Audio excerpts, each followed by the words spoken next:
मित्रों, आप सभी का भारतीय जनता पार्टी की प्रेस वार्ता में स्वागत है। आज एक बहुत लंबे, परिश्रमी, सफल और विजयी चुनाव अभियान की समाप्ति पर चुनाव अभियान की कुछ बातें बताने के लिए आप सबको निमंत्रित किया है। भारतीय जनता पार्टी के सभी कार्यकर्ता और हम सब के लिए आनंद और आश्चर्य दोनों का विषय है कि आज प्रधानमंत्री जी हम सब के बीच में उपस्थित हैं। तो मैं आदरणीय प्रधानमंत्री जी का भी हृदय से पार्टी के प्रेस रूम में स्वागत करता हूं। मित्रों, इस चुनाव अभियान आजादी के बाद जितने भी चुनाव अभियान हुए हैं उसमें भारतीय जनता पार्टी की दृष्टि से सबसे ज्यादा मेहनत करने वाला और सबसे बड़ा और विस्तृत चुनाव अभियान रहा है। इस चुनाव में हमारा जो अनुभव आया है उसमें जनता हमसे आगे रही है। भारतीय जनता पार्टी के कार्यकर्ता से भी मोदी सरकार फिर से बनाने के लिए जनता का उत्साह और जनता का उमंग और जनता का परिश्रम भी हम सबसे आगे रहा है। ये भारतीय जनता पार्टी के लिए आनंद का विषय है। भारतीय जनता पार्टी जनसंघ के समय से और बाद में भारतीय जनता पार्टी बनी तब से एक संगठनात्मक आधार पर काम करने वाली पार्टी रही है। राजनीति के अंदर चाहे चुनाव हो, चाहे सरकार बनने के बाद सरकार की नीतियों को नीचे तक पहुंचाना हो, कामों को नीचे तक पहुंचाना हो, संगठन हमारे सभी कामों का एक प्रमुख अंग रहा है। 2014 में देश की जनता ने एक ऐतिहासिक जनादेश दिया था और पहली बार पूर्ण बहुमत की सरकार दी। पहली बार नॉन कांग्रेस पार्टी का, भाजपा का पूर्ण बहुमत का सरकार बना और देश की जनता ने एक प्रयोग किया था। हम सब भारतीय जनता पार्टी के कार्यकर्ता वो प्रयोग को नरेंद्र मोदी एक्सपेरिमेंट के नाम से चर्चा में लेते हैं और उसी वक्त से पार्टी ने तय किया था कि मोदी जी के नेतृत्व में जो ये सरकार बनी है इसके साथ ये प्रयोग विफल न हो, इसके लिए भी पार्टी पूरी चिंता करेगी और सरकार मोदी जी के नेतृत्व में जो चलेगी वो भी जनता की सभी आकांक्षाओं को पूर्ति की दिशा में काम करेगी। और मुझे आज 5 साल समाप्त होने को आए हैं। मुझे आनंद है कि नरेंद्र मोदी प्रयोग को जनता ने स्वीकारा है। मैं विश्वास के साथ कह रहा हूं कि फिर से गत चुनाव से भी बड़े बहुमत के साथ नरेंद्र मोदी सरकार फिर से बनने जा रही है। हमारा लगभग 10,35,000 बूथ में से 8,63,000 बूथों की रचना ये 5 साल में हमने समाप्त की है। 1,60,064 शक्ति केंद्र है, पोलिंग स्टेशन है, उसमें से लगभग 1,52,000 शक्ति केंद्रों पर हमारी रचना पूरी हुई है। और इस संगठन के आधार पर हमने नरेंद्र मोदी जी की सरकार ने जो कामों को किया उसको नीचे तक पहुंचाने का कंटिन्यूअस प्रयास किया है। और नरेंद्र मोदी सरकार ने भी हर 15 दिन में एक नई योजना लाकर लगभग 133 योजनाएं, देश के हर वर्ग को छूने वाली योजनाएं, हर वर्ग के जीवन स्तर को उठाने वाली योजनाएं नीचे तक पहुंचे, इसका प्रयास किया है। और प्रधानमंत्री जी स्वयं और उनका कार्यालय ये योजनाओं के क्रियान्वयन को देखता था। देश के गरीब, किसान, महिला, दलित, आदिवासी, गांव, शहर, समाज के हर वर्ग को 133 योजनाओं ने छुआ है और 133 योजनाओं के आधार पर देश के अंदर एक नई चेतना की जागृति हुई। 2014 में एक ऐसा माहौल बना था कि मल्टी पार्टी डेमोक्रेटिक सिस्टम, हमारा parliamentary multi party democratic system देश का कल्याण कर सकता है क्या, देश को आगे ले जा सकता है क्या? एक बहुत बड़ा यक्ष प्रश्न देश की जनता के मन में था। आज देश की जनता लोकतंत्र में विश्वास को दृढ़ कर ये मानती है कि मल्टी पार्टी डेमोक्रेटिक सिस्टम हमारा जो है वो देश को आगे ले जा सकता है। इसके पीछे 133 योजनाओं का बहुत बड़ा योगदान है। हमने बूथ और शक्ति केंद्र की रचना करने के साथ साथ लगभग जितने भी चुनाव आए इसमें बहुत बड़ी सफलता हमने प्राप्त की थी।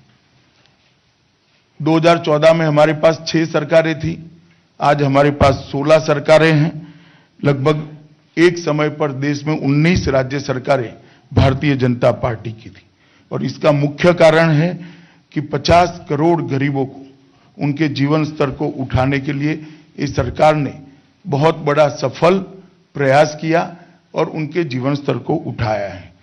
घर, बिजली, गैस, शौचालय ये सहारा पहुंचाकर उनको ये एहसास दिलाया है कि देश के विकास की योजना में उनकी भी हिस्सेदारी है। देश का विकास ये 50 करोड़ गरीबों के लिए भी है। देश के सम्मान को बहुत ऊपर तक बढ़ाने का काम किया है। पूरी दुनिया में आज भारत को एक शक्ति के नाते स्वीकृति ये 5 साल में दिलाने का काम भारतीय जनता पार्टी की नरेंद्र मोदी सरकार ने किया है।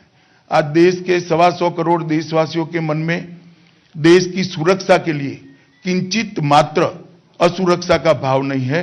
सब लोग मानते हैं कि मोदी जी के नेतृत्व में ये देश सुरक्षित है। हर क्षेत्र, चाहे वो कृषि हो, उद्योग हो, इंफ्रास्ट्रक्चर की बात हो, ग्रामीण इंफ्रास्ट्रक्चर की बात हो या गांव के अंदर ऑप्टिकल फाइबर पहुंचाने की बात हो, हर क्षेत्र के अंदर विकास हुआ है। किसानों के विकास के लिए भी बहुत सारी योजनाएं सफलतापूर्वक हमने की है। दलित, आदिवासी और महिलाओं के लिए भी ढेर सारी योजनाएं और उनको एम्पावरमेंट के कई सारे प्रोजेक्ट्स लेकर नरेंद्र मोदी सरकार आई और एक इस सभी वर्गों के अंदर नया आत्मविश्वास भरने का काम किया है। अर्थतंत्र को दुनिया में सबसे गतिशील अर्थतंत्र 5 साल बनाए रखा। ये चुनाव पहला ऐसा चुनाव था जहां विपक्ष की ओर से महंगाई और भ्रष्टाचार ये दोनों मुद्दे नहीं थे। बहुत लंबे समय के बाद देश की जनता ने एक ऐसे चुनाव अभियान का अनुभव किया है जिसमें विपक्ष की ओर के महंगाई का मुद्दा नहीं उठा, भ्रष्टाचार का मुद्दा नहीं उठा और एक प्रकार से हमारे अर्थतंत्र को 11वें नंबर से 6ठे नंबर पर, 6ठे पायदान पर लाने का काम ये 5 साल में हुआ है और इसके कारण जनता में एक प्रचंड लहर नरेंद्र मोदी जी को फिर से प्रधानमंत्री बनाने के लिए खड़ी हुई थी। हमने जनवरी 16 से ही हमारे प्रचार अभियान का शुरुआत किया था। सबसे पहले देश भर में बूथ सम्मेलन कर क्लस्टर सम्मेलन कर हमने चुनाव अभियान को आगे बढ़ाया था और लगभग 150 से ज्यादा क्लस्टर सम्मेलन हमने करे थे। हमने राष्ट्रीय स्तर पर 18 समितियों की रचना करी थी जिसमें श्री राजनाथ जी, नितिन गडकरी जी, अरुण जेटली जी, सुषमा स्वराज जी अलग अलग समितियों का नेतृत्व करते थे और वो समितियों के तत्वाधान में ये समितियां लोकसभा तक नीचे बनी। प्रदेश की लगभग 29 लोकसभा चुनाव समितियां बनी जिसमें कुल 435 हमारे वरिष्ठ नेता थे। लोकसभा चुनाव संचालन समितियां 482 बनी जिसमें 7,230 कार्यकर्ताओं को जिम्मेदारी दी गई। 120 लोकसभा जो भारतीय जनता पार्टी नहीं जीत पाई थी उसको भी हमने 3 साल से लक्ष्य बनाकर काम किया था। मुझे आज कहते हुए आनंद है कि परिणाम आएंगे तब आप इसको देख लेना। 120 में से हम 80 लोकसभा क्षेत्र लड़े हैं। बहुत अच्छी सफलता हमें मिलेगी इसका मुझे आशा है। कुल 13 प्रदेशों में 25 क्लस्टर बनाए गए, 120 लोकसभा सीटें थी और 25 हमारे वरिष्ठ नेताओं ने ये क्लस्टर को ताकत देने के लिए संगठनात्मक और राजनीतिक दौरे किए थे। हमारे लगभग 3000 फुल टाइमर 2 साल से विधानसभा क्षेत्र और लोकसभा क्षेत्र पर काम करें। शायद ही कोई ऐसा अभियान होगा जिसमें स्वयंसेवी 3000 पूर्णकालिक कार्यकर्ता कोई वेतन लिए बगैर पार्टी के लिए 2 साल तक एक विधानसभा क्षेत्र और एक लोकसभा क्षेत्र में रहकर भारतीय जनता पार्टी के बूथों की रचना और भारतीय जनता पार्टी के राजनीतिक कार्यक्रमों को सफल कराने के लिए आगे बढ़े। मैं मानता हूं ये बहुत बड़ी बात है और 2566 विधानसभाओं में हमारे फुल टाइमर रहे हैं। इसके बाद में हमने ढेर सारे संगठनात्मक और राजनीतिक कार्यक्रम लिए थे। विस्तारक योजना मैंने कहा, विस्तारक योजना ली, शक्ति केंद्र प्रमुख सम्मेलनों की योजना ली, मेरा बूथ सबसे मजबूत, इसके तहत प्रधानमंत्री जी ने देश भर के सभी बूथों के अंदर बात कर विश्व विक्रम स्थापित हो इतने कार्यकर्ताओं से सीधी बात करी थी। प्रबुद्ध नागरिक सम्मेलन हमारे लगभग 472 लोकसभा क्षेत्रों के अंदर हुए, युवा सम्मेलन 480 लोकसभा क्षेत्र में हुए, संगठन संवाद अलग अलग स्तर पर हुआ, मेरा परिवार भाजपा परिवार, इसके तहत बहुत सारे कार्यकर्ताओं ने अपने घरों को आइडेंटिफाई करते हुए झंडा और स्टिकर लगाने का काम करा।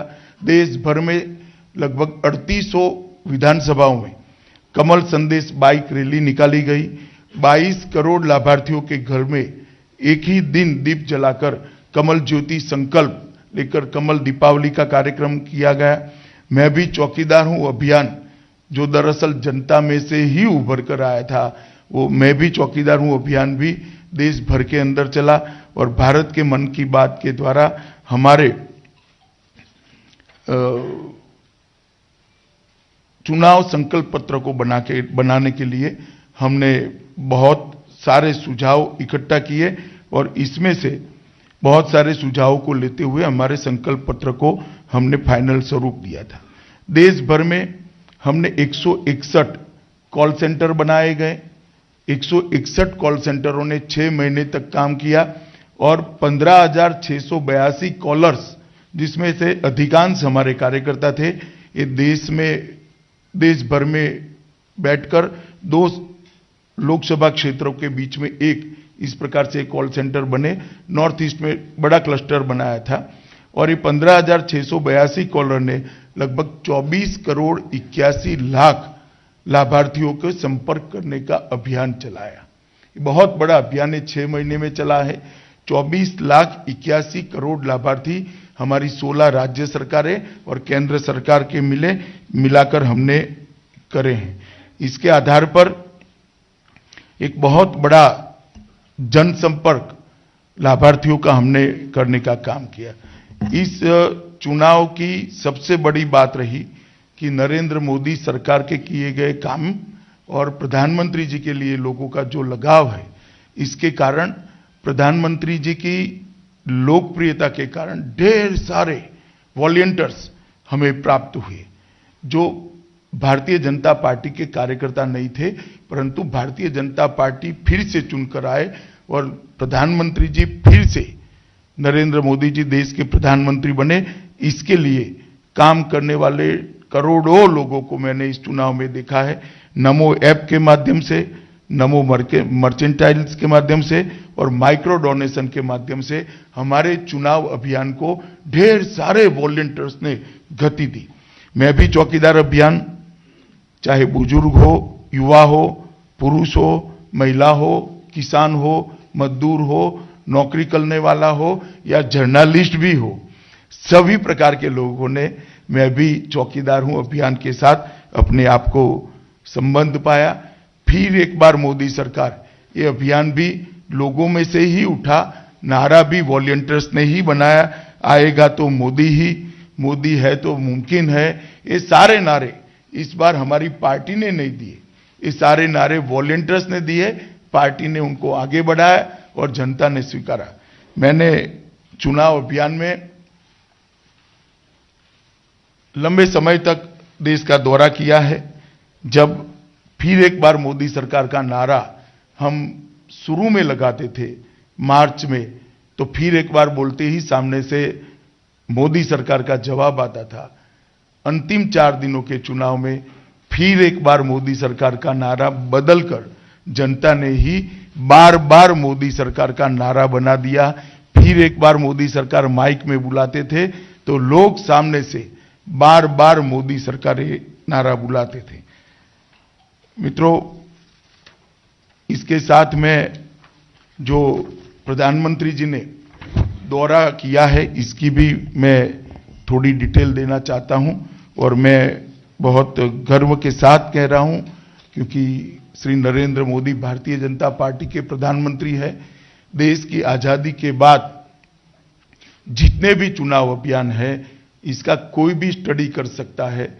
हम स्टडी करने के बाद मैं ये कह सकता हूं कि सबसे ज्यादा परिश्रमी चुनाव अभियान, सबसे ज्यादा विस्तृत चुनाव अभियान और सबसे ज्यादा जनता को संपर्क करने वाला चुनाव अभियान हमारे नेता नरेंद्र मोदी जी ने किया है। भारतीय जनता पार्टी चुनाव को लोकतंत्र का एक महोत्सव मानती है। सिर्फ ये कहने की बात नहीं है। भारतीय जनता पार्टी के सर्वोच्च नेता और देश के प्रधानमंत्री ने शायद ही देश का कोई ऐसा कोना रहा होगा जिसके अंदर फरवरी से लेकर मई तक दौरा नहीं किया होगा। फरवरी से लेकर मई तक के चुनाव अभियान के अंदर ढेर सारी जगहों पे कार्यक्रम हुए। चुनाव की घोषणा के बाद अभियान की शुरुआत की बात करें तो 28 मार्च 2019 से मेरठ से उत्तर प्रदेश से हमने शुरुआत की और कुल 142 जनसभाओं को मोदी जी ने संबोधित किया है। 4 रोड शो किए हैं और इन जनसभाओं में कंजर्वेटिव अनुमानित संख्या 1,50,00,000 से ज्यादा लोगों के साथ नरेंद्र मोदी जी ने सीधा संपर्क स्थापित किया था। लगभग 10,000 से ज्यादा पार्टी के वरिष्ठ कार्यकर्ताओं के साथ मंच के नीचे मोदी जी ने संवाद कर चुनाव के कामकाज का जायजा लिया है और ढेर सारी योजनाओं के लाभार्थियों के साथ चुनाव अभियान की व्यस्तता में भी नीचे जो उनके लिए पंडाल बनता है सभा के पीछे, वहां मुलाकात की है। आयुष्मान भारत योजना हो, उज्ज्वला योजना हो या दिव्यांगों को जिनको सहायता मिली है, ये सारे दिव्यांगों के साथ बातचीत करना हो, ऐसे लगभग 7,000 से ज्यादा लाभार्थियों के साथ उन्होंने संवाद किया है और योजना नीचे तक पहुंची नहीं पहुंची इसकी पृच्छा भी करी है। लगभग एक दिन में कई बार 5 से ज्यादा जनसभाओं को संबोधित किया है। 1,05,000 किलोमीटर यात्रा देश भर में की है। 3 दिन ऐसे हैं जिसमें 4,000 किलोमीटर से ज्यादा यात्रा प्रधानमंत्री जी ने स्वयं की है। अधिकांश जनसभाएं 40 डिग्री से 45 डिग्री के तापमान में संपन्न हुई। उच्चतम रैली का स्थान रुद्रपुर उत्तराखंड में रहा। सबसे गर्म 46 डिग्री टेम्परेचर में इटारसी मध्य प्रदेश में हुई और सबसे ठंडा 18 डिग्री टेम्परेचर एलो अरुणाचल में सभा हुई। एक दृष्टि से ये ऐसा अभियान था जिसमें 80 डिग्री से 46 डिग्री तक टेम्परेचर के अंदर प्रधानमंत्री जी अभियान चलाते रहे, मगर सब जगह चुनावी गर्मी 50 डिग्री से ज्यादा ही थी। जनता के अंदर चुनावी गर्मी ज्यादा थी। लगभग कई प्रकार के कार्यक्रमों करते हुए मोदी जी ने एक विस्तृत जनसंपर्क अभियान चलाया है। जहां तक मेरा सवाल है, मेरा भी लगभग कुल मिलाकर 312 लोकसभा पर जाना हुआ। जनवरी से लेकर मई तक 161 जनसभाएं चुनाव की घोषणा के बाद हुई। 18 रोड शो हुए। लगभग किलोमीटर की बात करें तो 1,58,000 किलोमीटर का मेरा दौरा हुआ है। ढेर सारे हमारे नेताओं ने भी सभाओं को संबोधित किया है। कुल मिलाकर राष्ट्रीय स्तर के नेताओं की 1500 से ज्यादा सभाएं देश भर में हुई हैं और प्रदेश स्तर के नेताओं की 3800 से ज्यादा सभाएं हुई है।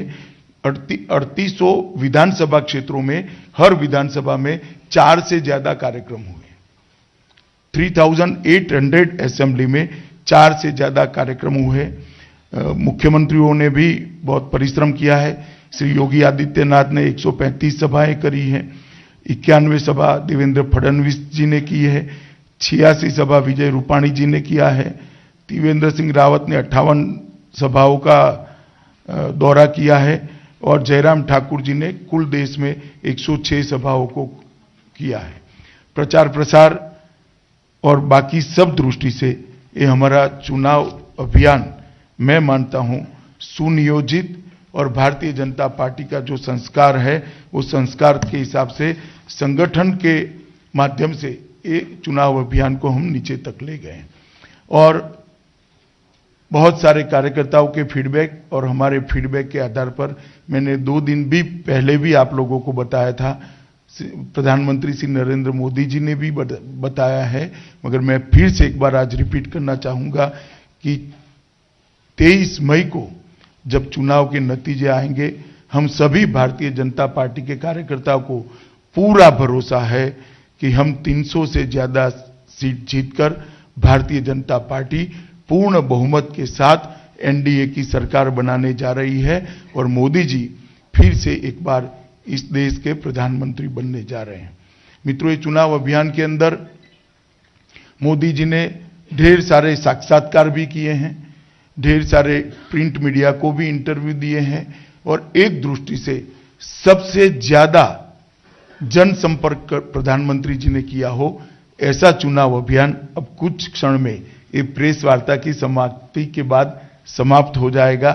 तो उस वक्त आप सब भारतीय जनता पार्टी की बीट के पत्रकार भाइयों बहनों के साथ हम अपनी संतोष और खुशी दोनों शेयर करने के लिए आपके सामने उपस्थित हैं।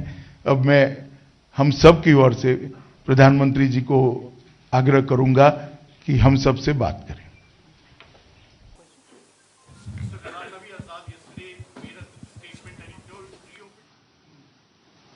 पहले तो मेरा यही काम रहता था कि पार्टी दफ्तर में शाम को आप लोगों के साथ चाय पीना। अब काफी लोग बदल गए हैं, टीम काफी, कुछ लोग पुराने अभी भी दिखते हैं, लेकिन मुझे अच्छा लगा आज मुझे आपके बीच आने का अवसर मिला। वैसे मुझे आने में थोड़ी देरी हुई, थोड़ा आपको इंतजार करना पड़ा। मैं मध्य प्रदेश में था तो वहीं से सीधा आपके बीच पहुंचा हूं और आज इसके बाद शायद अध्यक्ष जी ने मेरे लिए कोई काम नहीं रखा है। अभी कार्यकर्ताओं को मिलना है, इसके बाद भी है। सभी समितियों के साथ मोदी जी का संवाद है, एक आभार दर्शन का कार्यक्रम।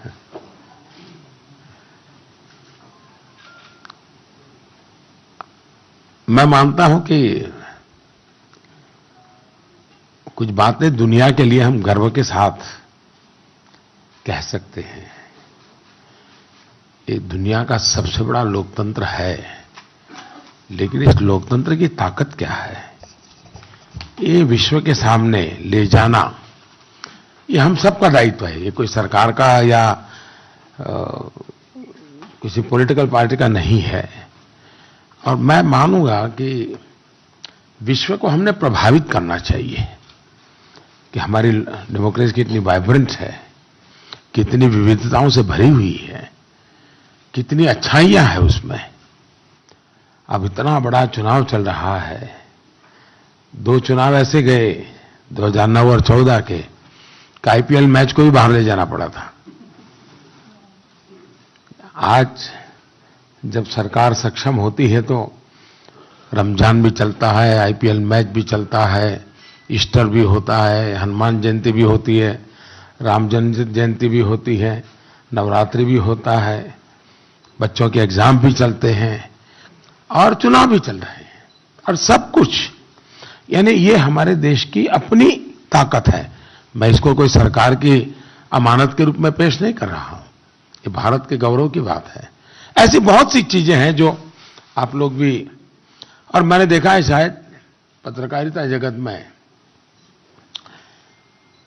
नेचुरल कैलेमिटी जब होती है तब उनकी हालत बड़ी खराब होती है, दौड़ना पड़ता है।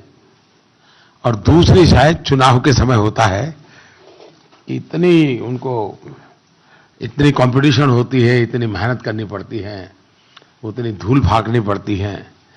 और सोशल मीडिया आने के बाद डबल अकाउंटेबिलिटी हो गई, एक तो जहां काम कर रहे हैं वहां की, और दूसरी पर्सनल जो ट्वीट करते हैं उसकी, तो उसके लिए डबल अकाउंटेबिलिटी में आपको काम करना पड़ रहा है।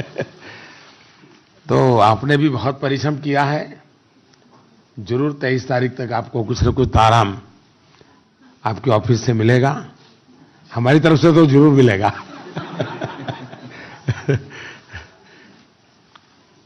लेकिन बहुत शानदार रहा चुनाव, एक सकारात्मक भाव से चुनाव हुआ। और थोड़ा वेरीफाई कर लेना चाहिए, लेकिन मेरा मोटा मोटा मत है कि पूर्ण बहुमत वाली सरकार 5 साल पूरे करके दोबारा जीत करके आए, ये शायद देश में बहुत लंबे अरसे के बाद हो रहा है, बहुत लंबे अरसे के बाद हो रहा है। ये अपने आप में बड़ी बात है। दूसरा, तय करके के चुनाव लड़ा गया और चुनाव में सरकार बनती हो, वैसा भी बहुत कम हुआ है। बीच में जितनी सरकारें बनी तो परिस्थिति ने जो बना दिया, उसको किसी को 1 साल मिल गया, 2 साल मिल गया, या तो किसी पारिवारिक परंपरा से मिल गया। देश में एक्चुअली जनता के बीच में निर्णय करने का अवसर आया हो और उसमें सरकार बनती हो, ये मौका 14 में मिला और दूसरा मौका अभी 19 में मिल रहा है। कभी न कभी इसका एनालिसिस आपके यहाँ जो पंडित लोग हैं उन्होंने जरूर करना चाहिए। आपको लोगों को तो शायद उतनी स्पेस मिलती नहीं है, आपको तो थोड़ा चीजें दे करके दिन गुजारना पड़ता है। लेकिन जरूर जब आप एडिट बोर्ड में मिलने जुलने का मौका मिलता होगा तो जरूर ये बातें आप उनसे कर सकते हैं। लेकिन मेरा बहुत सुखद अनुभव रहा है। जब मैं चुनाव के लिए निकला तब ये मन बना करके निकला था, और आज आखिरी सभा तक उसी बात को मैं बराबर अपने आप को उसी धार पे रखा हूं। और मैंने देशवासियों को ये कहा था कि मैं आपके पास आया हूं धन्यवाद करने के लिए। 5 साल मुझे देश ने जो सहकार दिया, आशीर्वाद दिया, अनेक उतार चढ़ाव आए होंगे, अनेक मोड़ आए होंगे, लेकिन हर समय देश साथ रहा। और इसलिए मेरे लिए चुनाव अभियान एक प्रकार से 5 साल का जनता जनार्दन के सहयोग का धन्यवाद अभियान था। और मैं जहां पहुंच सकूं पहुंच करके मैंने धन्यवाद ज्ञापन किया है। आप लोगों के बीच भी मैं धन्यवाद करने के लिए आया हूं, और आपके माध्यम से देशवासियों का भी धन्यवाद करना चाहता हूं। और दूसरा, धन्यवाद के साथ मैंने ये भी कहा कि जिन यात्रा को हमने शुरू किया है उसको आगे बढ़ाने के लिए हमें आशीर्वाद चाहिए। और मैं देख रहा हूं कि जनता पहले से ज्यादा बढ़ चढ़ करके आशीर्वाद दे रही है।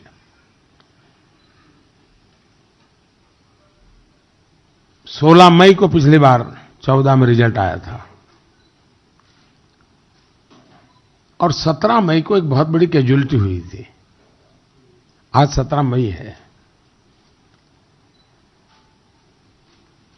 17 मई को देश में सट्टाखोरों को मोदी की हाजिरी का सबसे बड़ा नुकसान हुआ था।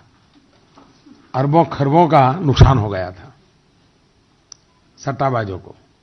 यानी ईमानदारी की शुरुआत 17 मई को हो गई थी, मेरा शपथ के पहले। क्योंकि उस समय सट्टा बाजार जो चलता था वो कांग्रेस की 150 सीट के लिए चलता था और बीजेपी की 218 के आसपास का चलता था। 18 तो 75, और सबके सब डूब गए थे। तो शायद ईमानदारी की शुरुआत 17 मई से ही हो गई थी। सट्टाखोरी के दिमाग को बहुत बड़ा धक्का इस देश की जनता ने दे दिया था। और जैसे कहते हैं ना, पुत्र के लक्षण पालने में, वैसी वो शुरुआत थी। तो आज 17 मई है तो मुझे याद आया, मैंने कहा जरा आपसे शेयर कर लूं। सरकार बनना देश की जनता ने तय कर लिया है। हमने भी देश को आगे ले जाने के लिए हमारे संकल्प पत्र में बहुत सारी बातें कही हैं। जितना हो सके उतना जल्दी नई सरकार अपना कार्यभार शुरू करेगी। एक के बाद एक निर्णय करते हुए हम आगे बढ़ेंगे। हमारे सरकार की एक विशेषता जो रही है वो है लास्ट माइल डिलीवरी। और मैं समझता हूं कि ये शायद हिंदुस्तान में गवर्नेंस का नया कल्चर है।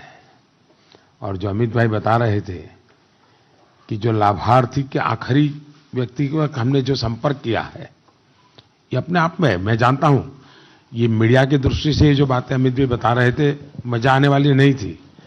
तो चेहरे पर थकान भी मैं देख रहा था आप लोगों की कि ये क्या बोल रहे हैं, लेकिन कितना बड़ा परिश्रम के बाद ये होता है, कितनी बड़ी ताकत लगती है।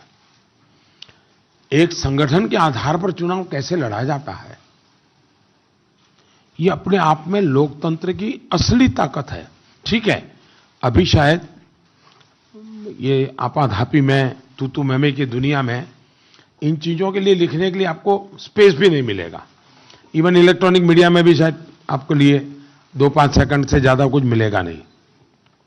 लेकिन कभी न कभी आप में से कोई रिसर्च करना चाहे तो मैं जरूर अध्यक्ष जी को कहूंगा कि ऐसे जो इंटरेस्टेड जर्नलिज्म के लोग हो उनको जरूर ये बातें हमने देनी चाहिए, ताकि वो सचमुच में देश के लिए और उनके लिए भी कि भाई पॉलिटिकल पार्टियां सिर्फ ऐसे नहीं चलती है, लोकतांत्रिक व्यवस्था से इन चीजों को कैसे चलाया जाता है, ये अपने आप में बहुत बड़ी बात होती है।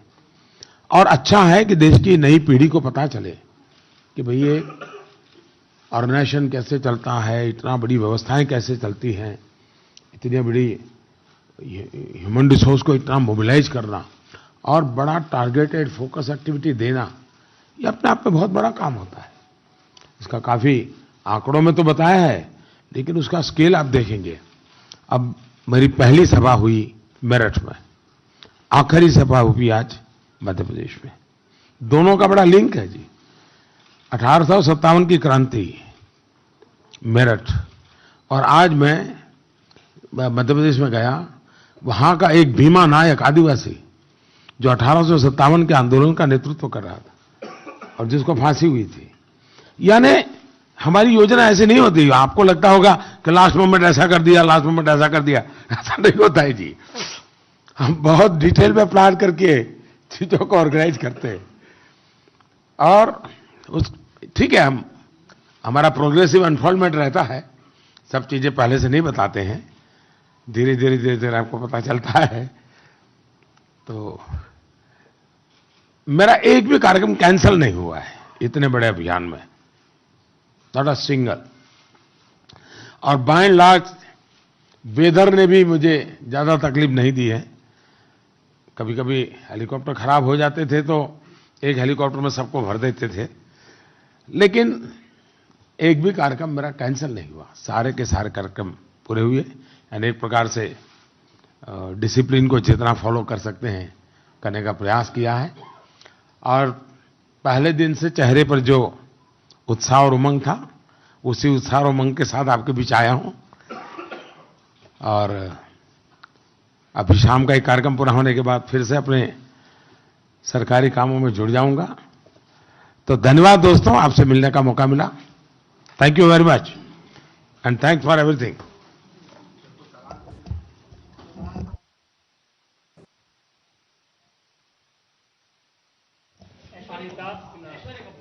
अमित शाह जी, आपने कहा कि मतलब इस बार का जो इलेक्शन कैंपेन था वो 2009 और 2014 से बहुत ज्यादा था, लेकिन विपक्ष का एक जो काउंटर आता है वो ये कि आपने वो नाम लेते हैं आपका और प्रधानमंत्री जी का कि आपने इलेक्शन का स्तर गिरा दिया। वो कहते हैं कि बीजेपी ने इलेक्शन का स्तर गिरा दिया। देखिए, विपक्ष से और अपेक्षा कुछ की नहीं जा सकती, वो ऐसे ही बोलेंगे। परंतु मैं इतना बताना चाहता हूं कि भारतीय जनता पार्टी की नेताओं की ओर से कहीं पर भी ये शुरुआत नहीं हुई।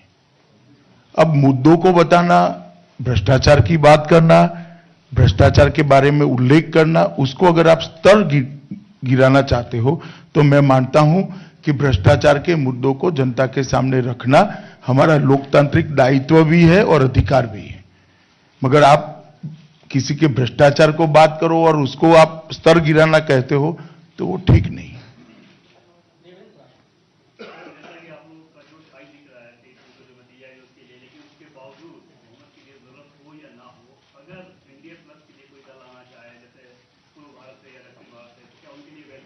नहीं, आप पहले दो चीजों को मिक्सअप मत करिए।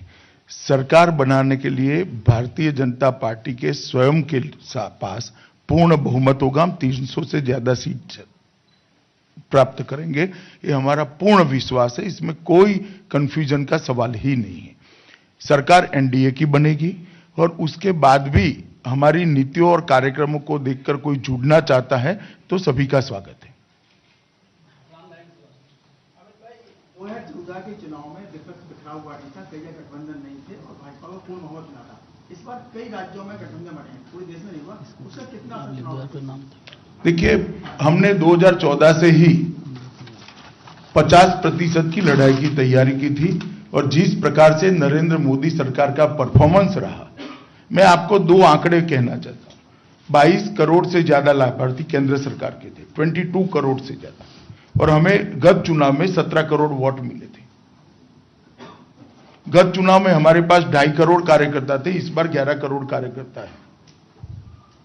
हमें चुनाव को 50% का चुनाव मानकर लड़े हैं और आपका शायद ध्यान नहीं गया, हिमाचल प्रदेश, गुजरात, अपना त्रिपुरा, इस सब राज्यों में 50% क्रॉस किया है। यही थ्योरी के आधार पर क्रॉस किया है और मुझे पूरा भरोसा है कि अब ये जमाना चला गया है कि दो नेता दिल्ली के ड्राइंग रूम में हाथ मिलाएंगे तो उनके पीछे मतदाता बंधुआ मजदूर होकर चला जाएगा। मतदाता अपना मत खुद तय करता है, अपना वोट खुद तय करता है और देश के और अपने क्षेत्र के भले के लिए उसका उपयोग करता है। अमिताभ सिन्हा। अमित भाई, एक सवाल है कि इस चुनाव में पहली बार ऐसा देखा गया कि प्रधानमंत्री के नाम पर भी काफी सवाल उठे, बड़ी बड़ी जो नेत्रियां हैं उन्होंने सवाल उठाए, उनकी जाति पर सवाल उठे, तो क्या ऐसी तल्ख टिप्पणियों से कि आप लोग बैकफुट पर आ रहे थे या? जरा भी बैकफुट पर नहीं है। हम आत्मविश्वास के साथ हमारे परफॉर्मेंस के आधार पर, हमारे भावी कार्यक्रमों के आधार पर गए हैं। हमारे पास एक सुदृढ़ संगठन का खाका है जिसने हर चीजों का जवाब न सिर्फ माइक में, जनता के बीच में जाकर छोटे से छोटे ग्रुप में संपर्क कर कर भी दिया है। इसलिए मुझे पूरा भरोसा है कि ये सारे गलत प्रचार का कोई असर जनमानस पर नहीं हुआ, उल्टा सिंपैथी बढ़कर हमारे पक्ष में वातावरण और दृढ़ हुआ है। मेघा प्रसाद। अमित जी, पिछले 2-3 दिनों से जो बंगाल में हो रहा है वो चर्चा हो रही है मीडिया में, बहुत क्लियर एलिगेशन है आपके ऊपर ममता बनर्जी की तरफ से कि हिंसा भारतीय जनता पार्टी ने कराई, आपके लोगों ने कराई, सिचुएशन खराब आप लोग की वजह से। मेरे 80 कार्यकर्ता मारे गए हैं मेघा जी 1.5 साल में। भारतीय जनता पार्टी के 80 कार्यकर्ता मारे गए हैं। क्या जवाब है ममता जी के पास? कौन हिंसा फैला रहा है? और हम तो पूरे देश भर में चुनाव लड़ रहे हैं, केरल में भी लड़ रहे, तमिलनाडु में लड़ रहे, राजस्थान में लड़ रहे, मध्य प्रदेश, दिल्ली, गुजरात, आसाम, कहीं क्यों हिंसा नहीं होती है? वो अकेली ममता जी अकेली वेस्ट बंगाल में लड़ रही, वहीं क्यों हिंसा होती है? अगर हमारे कारण हिंसा होती तो हम तो सब जगह चुनाव लड़ रहे हैं और हमारे 80 कार्यकर्ता मारे गए। और मुझे तो दुख ममता जी से नहीं है, आप लोगों से है कि ऐसी चीजों को आप बोल देते हैं। आपने उनको काउंटर क्वेश्चन करना चाहिए कि 80 लोग तो भारतीय जनता पार्टी के मारे गए हैं, मगर मैं देख रहा हूं कोई पूछता नहीं है मीडिया में। अंजना ओम कश्यप। मेरा सवाल प्रधानमंत्री जी आपके लिए है, आपकी इजाजत। पहले हम तो डिसिप्लिन सोच रहे हैं, अध्यक्ष हमारे लिए सब कुछ होते हैं। क्योंकि प्रधानमंत्री के मन की बात थी, उन्होंने कहा कि मैं मन से कभी साथी सरकार ठाकुर को रातों रात वोट से पर दिए बयान के लिए माफ नहीं करूंगा। मेरा सवाल यह है कि अगर भारतीय जनता पार्टी की टिकट पर जीत कर आती है तो क्या पार्टी उनका स्वागत करेगी या बाहर का रास्ता देगी? नहीं, पार्टी ने उनको सो कॉज नोटिस इश्यू करने का निर्णय किया है। उनका जवाब आने के बाद डिसिप्लिनरी कमेटी इस पर निर्णय करेगी। ये हमारी पार्टी का संविधान है और इसके हिसाब से आगे कार्यवाही होगी। अखिलेश सिंह। अखिलेश जी दोनों। 300 की बात है, 2 दिन पहले भी आपने कही थी, आज पीएम साहब ने भी अपनी रैली में ले ली। हाल की विधानसभा चुनाव में पार्टी का परफॉर्मेंस बहुत अच्छा नहीं रहा, ये विश्वास का आधार क्या है? विश्वास का आधार 5 साल में नरेंद्र मोदी सरकार ने जो काम की है वो काम, और हमारा चुनाव अभियान में जो जनता से रिस्पांस मिला है वो रिस्पांस का एनालिसिस करने के बाद मैं कह रहा हूं कि हम 300 से ज्यादा सीटें जीतेंगे। ये चुनाव देश का प्रधानमंत्री चुनने का चुनाव है। देश का प्रधानमंत्री कौन बने, देश में किस पार्टी की सरकार हो, इस पर फैसला करने का चुनाव है। आप जो इंगित कर रहे हो, मैं आपको बता दूं, ये तीनों राज्यों में भी भारतीय जनता पार्टी पूर्ववत स्थिति प्राप्त करेगी। पॉलमी।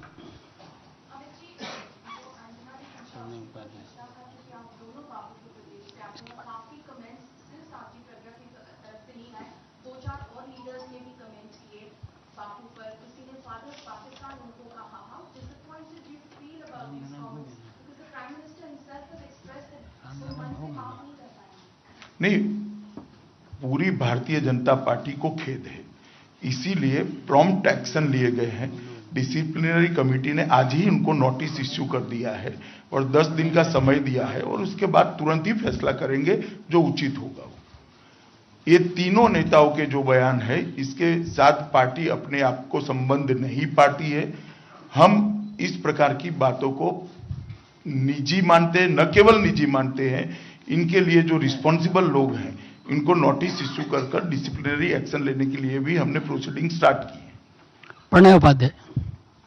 अमित जी, 2014 में जब आपके चुनाव नतीजे आए थे तो 282 सीटों में पूर्ण बहुमत हासिल करने के बावजूद आपने एनडीए बनाया, गठबंधन के साथियों को साथ लिया। क्या इस बार आपके मान के चलते हैं कि गठबंधन बड़ा होने की संभावना है या फिलहाल इसी गठबंधन के साथ आप बहुमत के लिए आश्वस्त हैं?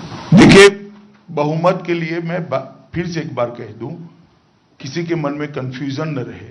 जहां तक बहुमत का सवाल है, भारतीय जनता पार्टी अपने बूते पर बहुमत प्राप्त करेगी।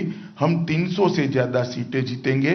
हमारा प्री पोल अलायंस है, प्री पोल अलायंस के साथी हमारी सरकार में होंगे, मोदी जी प्रधानमंत्री होंगे, सरकार एनडीए की होगी। इसके बाद भी किसी को हमारी एजेंडा के साथ, हमारी सिद्धांतों के साथ जुड़कर हमारे साथ आना है तो सबके लिए हमारे दरवाजे खुले हैं। पायल जी। राहुल गांधी ने कहा है कि कितना भी कहते हैं नरेंद्र मोदी और अमित शाह, उनकी जो फिलॉसफी है वो महात्मा गांधी की फिलॉसफी नहीं हो सकती। कैसे देखते हैं? चलिए, ऐसी बातों पर मैं कोई टिप्पणी करना नहीं चाहता। महात्मा गांधी की फिलॉसफी कोई पार्टी के कार्यकर्ता होने से नहीं आती है। महात्मा गांधी की फिलॉसफी पूरे देश की है, स्वच्छता के लिए, गांव के लिए, देश की सुरक्षा के लिए, देश के सम्मान के लिए, इवन खादी के लिए। भारतीय जनता पार्टी की नरेंद्र मोदी सरकार ने जो किया है, उनकी 55 साल की सरकार ने अब तक कुछ भी किया होता तो बापू के विचार आज सार्थक रूप से हर गांव तक पहुंचे होते। अखिलेश शर्मा। सर, मेरा सवाल प्रधानमंत्री से था कि आपकी पहली प्रेस कॉन्फ्रेंस से आप पहला सवाल ये कि विपक्षी पार्टियां खिचड़ी पकाने लग गई है। 23 तारीख को सोनिया गांधी ने मीटिंग बुला ली है, उधर जो है केसीआर साहब वो सबसे मुलाकात कर रहे हैं, तो ऐसे में इनके लिए आपका क्या सजेशन? देखिए, हमें पूरा भरोसा है कि हम चुनाव जीतने जा रहे हैं। 6 बजे तक चुनाव अभियान था, हम जनता के संपर्क में रहे हैं। उनको लगता है कि मैदान में अब कोई काम नहीं रहा है तो वो ड्राइंग रूम की मीटिंग कर रहे हैं। Lease Matthew. सर, आपने प्रज्ञा ठाकुर को जब कैबिनेट बनाया, बहुत कंट्रोवर्सी आया था, बहुत क्रिटिसिज्म आया था। तब से आपको अभी 2 बार पार्टी को सवाल पूछा नील। के बारे में बोला, उसके बाद अभी नाथुराम गोडसे के बारे में बोला, आपको do you regret the decision that you have taken? ना जी, जरा भी नहीं। दो इश्यू अलग हैं। प्रज्ञा ठाकुर का कैंडिडेचर ये फर्जी भगवा टेरर के फर्जी केस के खिलाफ हमारा सत्याग्रह है। देश की सुरक्षा के साथ वोट बैंक की राजनीति के कारण कांग्रेस सरकार ने जो कॉम्प्रोमाइज किया, इसके सामने हमारा सत्याग्रह है। मैं एक छोटा सा सवाल आप सबको पूछना चाहता हूं, आपके माध्यम से कांग्रेस पार्टी को पूछना चाहता हूं। समझौता एक्सप्रेस में कुछ लोग पहले पकड़े गए थे। सीबीआई ने कहा कि ये एलईटी से संबंध लोग हैं। अमेरिकन एजेंसियों ने भी इसका समर्थन किया है कि एलईटी से संबंध लोग हैं। एक फर्जी केस भगवा टेरर का बनाया जिसमें सब लोग बरी हो चुके हैं, और भगवा टेरर काल्पनिक बातें देश की अदालत ने अब कह चुकी है। तो जिन लोगों को छोड़ दिया, 5-5 लाख रुपया मुआवजा दिया और सुरक्षा के साथ समझौता किया सिर्फ वोट बैंक की पॉलिटिक्स करने के लिए, इसके लिए कौन जिम्मेदार है? कांग्रेस पार्टी जिम्मेदार है। कांग्रेस अध्यक्ष ने आज भी मेरा मांग है कि ये जो घटना हुई है पूरी हिंदू संस्कृति को दुनिया में बदनाम किया है, देश की सुरक्षा के साथ आपने समझौता किया है, इसलिए कांग्रेस अध्यक्ष ने देश से माफी मांगनी चाहिए। नीलो रंजन। आपने बताया कि कैसी चुनाव में विकास की योजनाओं की आदित्य बच्ची है। लेकिन जो पूरा डिस्कोर्स चल रहा था पूरे नेशनल लेवल पे, तो विकास का मुद्दा क्या है?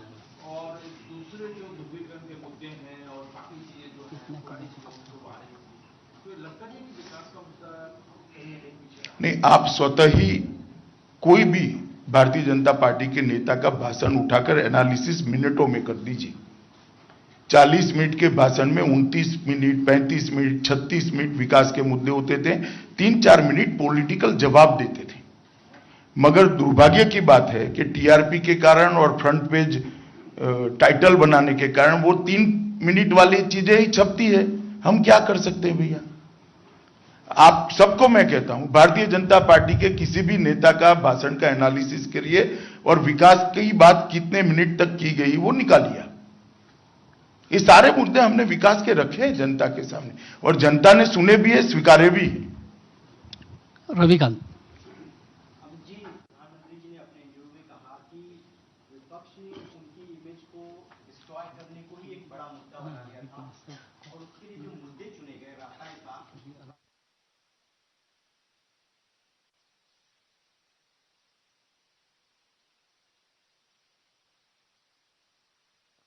कि श्री राहुल गांधी के पास अगर कोई जानकारी थी तो उन्होंने सुप्रीम कोर्ट जब इस विषय पर सुनवाई कर रही थी, सुप्रीम कोर्ट को असिस्ट करना चाहिए था। कोरे पॉलिटिकल आरोप लगाने से आरोप लगते नहीं है। जिन पर आरोप लगाते हैं इनके चरित्र के आधार पर जनता निर्णय करती है। ना भारतीय जनता पार्टी की ये परंपरा है, ना इस प्रकार का कैरेक्टर है, ना हमारे नेता का है। तो कोई आरोप चिपकने का सवाल ही नहीं है। राफेल डील के अंदर डिफेंस प्रोक्योरमेंट प्रोसीजर के अंदर कहीं कॉम्प्रोमाइज नहीं हुआ है, कोई किसी भी प्रकार का फेवरेटिज्म नहीं हुआ है, ना एक कानी पाई का भी भ्रष्टाचार हुआ है। Aditya times now.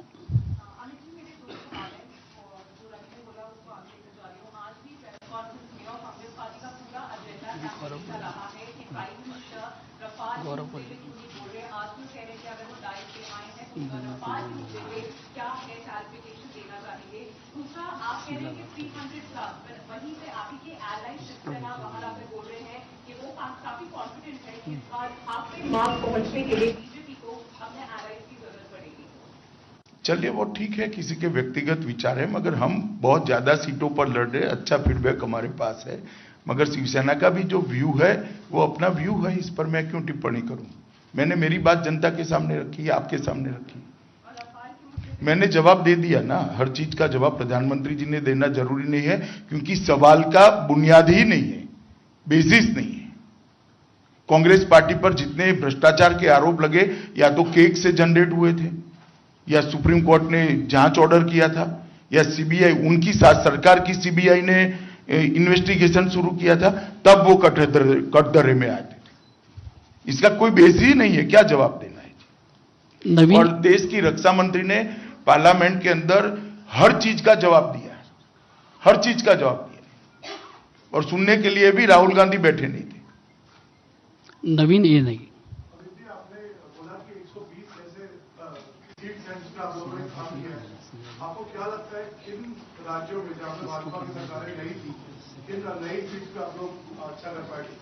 थोड़ा सा डिटेल नहीं, देखिए, ईस्ट में अच्छा करेंगे, बंगाल में तो बहुत अच्छा करेंगे, उड़ीसा में भी अच्छा करेंगे, और दक्षिण में के सभी राज्यों में भी हमारी स्थिति में मत प्रतिशत और सीटों में हम सुधार करेंगे। कर्नाटक में भी हमारा इंप्रूवमेंट होगा, महाराष्ट्र में भी इंप्रूवमेंट होगा। मारिया सकेल। This has been one of the most bitterly contested elections, और opposition parties आप पे ये अटैक कर रही है, ये बोलते हुए कि कोऑपरेटिव फेडरलिज्म के प्रिंसिपल्स को ब्रेक किया गया है। तो फिर सरकार बनाने के बाद बातचीत कैसे होगी ट्रेजरी बेंचेस में और ऑपोजिशन?